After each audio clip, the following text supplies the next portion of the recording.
We've all seen a fixed price contract. And it sounds like the perfect deal, right? One price, locked in, absolutely no surprises. But what if that so-called fixed price is actually a trap? Today, we're going to dive into what happens when a project's costs just explode and how the law figures out who's left holding the bill. Okay, just imagine this for a second. You agreed on a price, the work is done, and then boom, a bill shows up for a massive amount of extra work you never officially signed off on. It is a total nightmare scenario. So the big question is, do you have to pay? Well, we're going to get to the bottom of that by looking at a real-world legal fight that went all the way to the top. And this brings us to what I like to call the fixed price fallacy. That's the belief that the number on page 1 of the contract is the final word, no matter what. To see why that's not always true, let's unpack a really fascinating court case. So here's the setup. A contractor gets hired to build a whole new factory for producing pipeline fittings. They agree on a solid, fixed price for the entire job.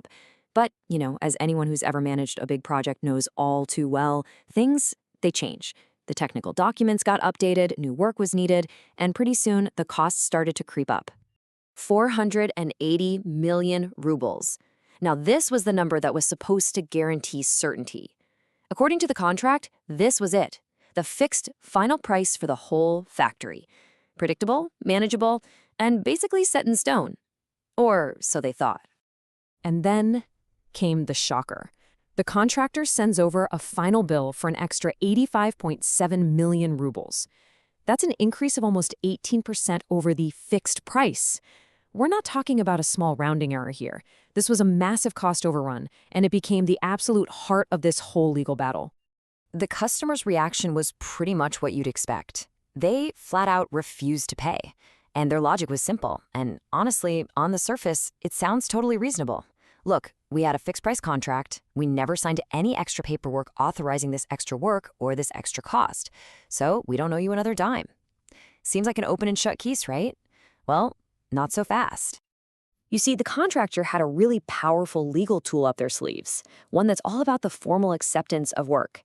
And this, right here, is where the case takes a really sharp turn. It's called a unilateral act.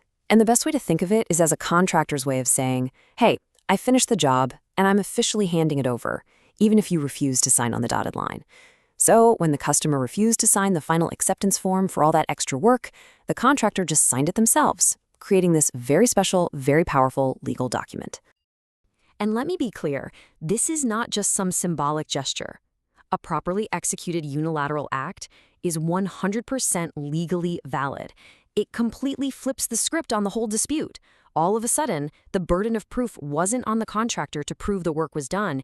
It was now on the customer to convince a court that they had a good reason for not signing. So, back in our factory case, this is exactly what played out.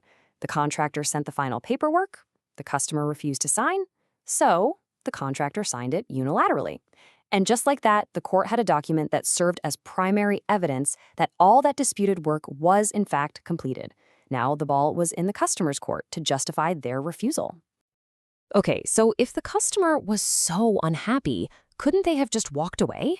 Well, contracts aren't just there to force payment.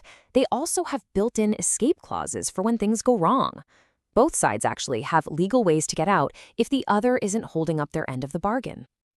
The law really tries to provide a balanced set of rights here. A customer can totally walk away if a contractor is way too slow or if the quality is just terrible, what the law might call a material breach. But the contractor can also walk if the customer gives them bad materials, doesn't provide the right documents, or just plain refuses to cooperate. It really is a two-way street. What, and this is a big but, these rights come with a really critical responsibility. The law says the contractor must immediately warn the customer about any problems. Things like faulty materials or unclear instructions that could mess up the project. You can't just stay silent about a problem and then try to use it as an excuse later on. Proactive communication isn't just a good idea, it's legally required. So we've got a fixed price, a huge cost overrun, and this unilateral act? How on earth did the court piece all this together? Well, the entire case ultimately hinged on one of the most fundamental principles in all of civil law, the doctrine of good faith. The principle of good faith is actually pretty simple in concept, but it is incredibly powerful in practice. All it really means is that everyone involved in a deal is expected to act honestly, openly, and fairly. You can't play games, you can't mislead the other side, and you definitely can't knowingly take advantage of a situation for your own unfair benefit. So, the court basically applied this principle by asking a series of simple, common sense questions. First, did the customer know that the plans were changing and that extra work was happening? The evidence showed, yeah, they did. Second, did they benefit from it? Absolutely. They have a fully operational factory to prove it.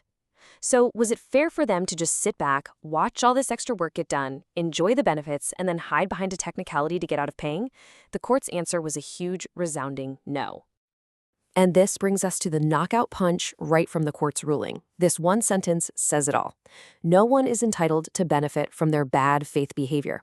The court basically said that the customer's actions, knowing about the work, accepting the benefits, and then trying to use a loophole to not pay was not acting in good faith, and the law is not going to protect that kind of behavior. So after all that high-stakes legal drama, what can we all learn from this? Because this wasn't just about one factory. It holds some really important lessons for anyone who ever signs a contract. Let's break down the key takeaways. All right, here is the single most important lesson. How you behave during a project can be just as critical as the written contract itself. A court isn't just going to look at the paperwork. It's going to scrutinize how you acted. Did you communicate? Were you fair? The principle of good faith means the law will almost always protect the party that acted reasonably over the one that didn't. So, how do you avoid this kind of trap? It's actually pretty simple. 1, get every single change in writing. I don't care if it's an email or a formal update, anything is better than a verbal okay. 2, communicate constantly and document it all. If you warn someone about a problem, make sure there's a paper trail.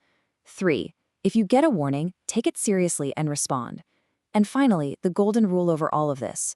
Always, always act in good faith. It's not just a moral compass, it's a legal shield. So I'm going to leave you with this final thought. Take a look at your current project, or think about your next big one.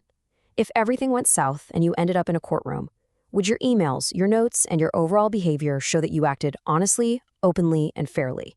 Because as we just saw, that could end up being the only question that truly matters.